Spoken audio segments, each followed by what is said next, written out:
16장의 마가복음을 어떻게 나눠서 읽으면 좋을까라는 말씀을 드렸는데요. 이제 그런 구조적인 나눔보다는 실제로 마가복음을 읽기 시작하신다면 어떤 것에 포인트를 두고 어떻게 읽으면 좋을까요? 라는 질문에 있어서 처음에 좀 전에 말씀드렸던 것처럼 마가복음은 사실 되게 스토리텔링 하는 스타일로 쓰여졌기 때문에 한 번에 읽으시는 걸 제가 가장 권유하고요.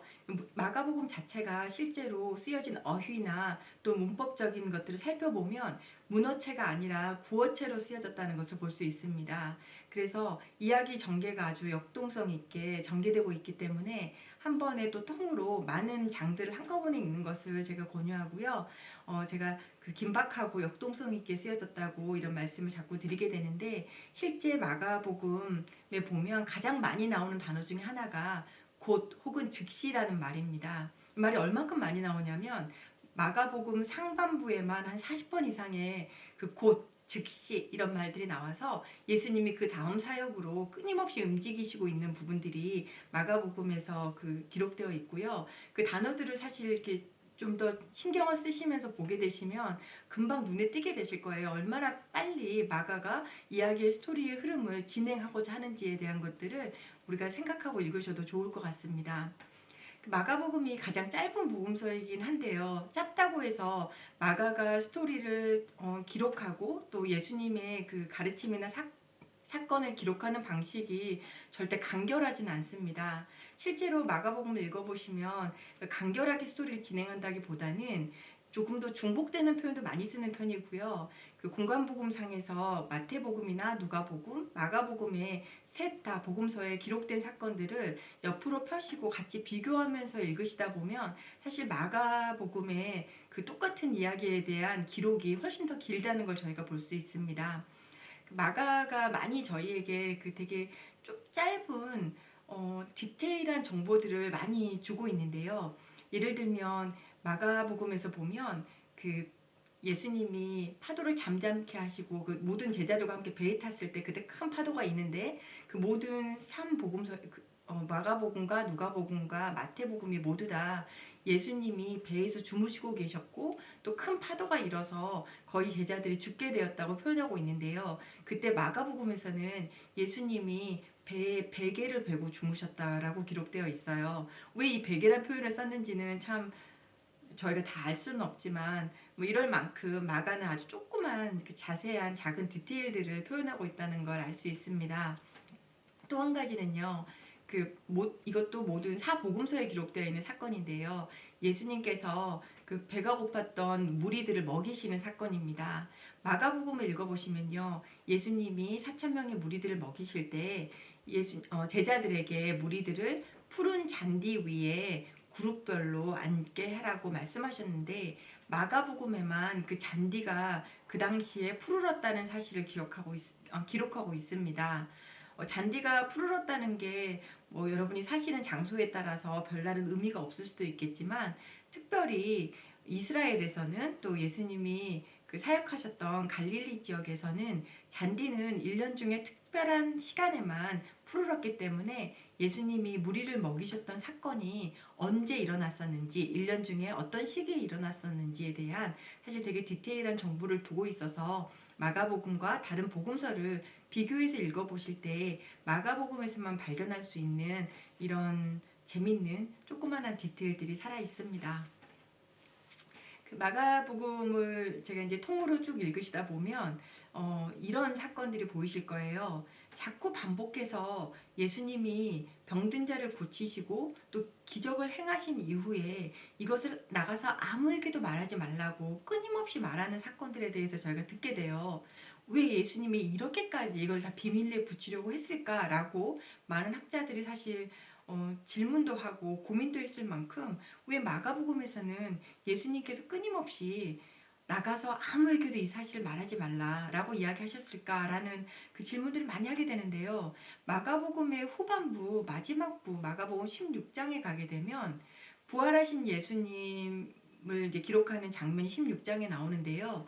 여자들이 예수님의 무덤에 찾아갔을 때 천사들이 여자들에게 마지막으로 하는 말이 이제는 나가서 다른 사람들에게 이 소식을 다 알리라고 이야기를 해요.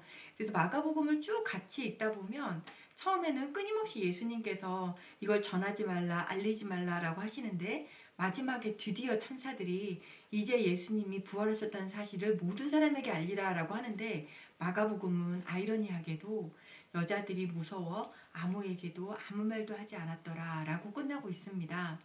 그 마가복음 전체가 이렇게 스토리를 읽다 보면 되게 아이러니한 사건들이 많이 나와요. 그래서 또 마가복음을 읽으시면서 그런 부분들에도 한번 포커스를 두고 왜 예수님께서 이렇게 말씀하셨고 또 왜 사람들이 이렇게 반응하였을까? 나라면 어떻게 하였을까? 라는 질문들을 해보시면서 마가복음을 읽으시는 것도 좋을 것 같습니다. 마지막으로 그 마가복음을 읽으실 때 또 한 가지 여러분이 생각하시면서 읽으면 참 좋은 것 중에 하나가 마가복음은 저희가 샌드위치 형식의 스토리 전개라고 하는데 어떤 스토리가 진행되고 있는 중간에 다른 스토리를 삽입시키고 그 다음에 처음 시작했던 스토리를 끝까지 마무리해가는 그런 전개 방식의 스토리를 많이 쓰고 있습니다. 마가복음 5장을 보시면 예수님께서 그 이방인의 땅에서 귀신 들렸던 자를 고치시고 배를 타고 다시 돌아오실 때 그때 야이로 회당장이 본인의 많이 아팠던 12살 된 딸을 고쳐달라고 예수님께 부탁을 하게 되고요. 또 예수님이 야이로 회당장의 집에 그 딸을 고치려고 걸어가고 있는 중간에 12년 동안 혈루병을 앓았던 여자가 예수님의 옷자락을 만지고 나음을 받는 사건이 기록되어 있는데요. 그 사건을 비교해 보시면 야이로 회당장의 12살 된 딸과 12년 동안 혈루병을 앓았던 여인 그리고 그 여인이 다 고침을 받았을 때 예수님께서 딸아 네가 이제 나음을 받았으니 평안하라 라는 말을 끝내시고 또 끊임없이 야이로 회당장의 그 딸을 이제는 그 사이에 죽어버린 딸을 살리시기 위해서 가는 장면들이 나오고요. 또 그 다음 장에 보면 예수님께서 12명의 예수님의 제자를 파송하시고 난 이후에 그 중간에 삽입된 이야기가 세례 요한이 헤롯 왕의 부인이 되었던 헤로디아와 또 헤로디아의 딸을 그들의 음모를 통하여서 세례 요한이 어떻게 죽임을 당하게 되는지에 대한 사건이 또 중간에 기록되어 있어요. 그 중간에 기록된 사건이 끝나면 이제 파송을 받았던 12명의 제자가 예수님께 돌아와서 사역 보고를 하는 사건들이 또 이렇게 진행되어 있고요. 또 나중에 마가복음 후반부를 읽어보시면 예수님께서 무화과 나무를 보시고 잎은 무성하나 열매가 없는 무화과 나무를 보시고 저주하신 이후에 그 다음 사건은 예수님이 성전에서 성전을 그 물건 파는 자들을 청소하는 장면들이 나옵니다. 그리고 그 사건이 끝났을 때 다시 무화과 나무의 이야기가 나오면서 말라버린 무화과 나무의 이야기로 그 스토리가 마무리되는데요. 이렇게 스토리가 중간에 삽입되어 있는 경우는 사실 삽입된 스토리와 전체의 스토리를 비교해서 읽으시면 이 스토리가 의미하는 바가 무엇인지 저희가 그 의미를 이해하는 데 있어서 조금 도움이 될 것 같습니다.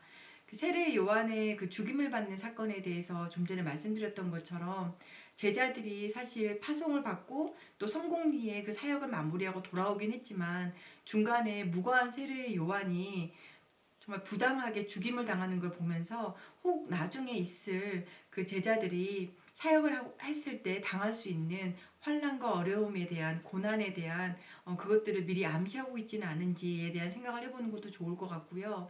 또 무화과 나무가 저주를 받고 무화과 나무가 말라버리는 그 중간에 예루살렘 성전에서 그 물건 파는 자들을 예수님께서 청소하시는 사건은 어쩌면 예루살렘 성전이 이 무화과 나무와 같이 열매는 무성하나 열매를 맺지 못하고 잎은 무성하나 열매를 맺지 못하고 있는 그 예루살렘의 성전의 모습들을 보여준 게 아니었을까라고 생각하시면서 마가복음을 읽는 것도 좋을 것 같습니다.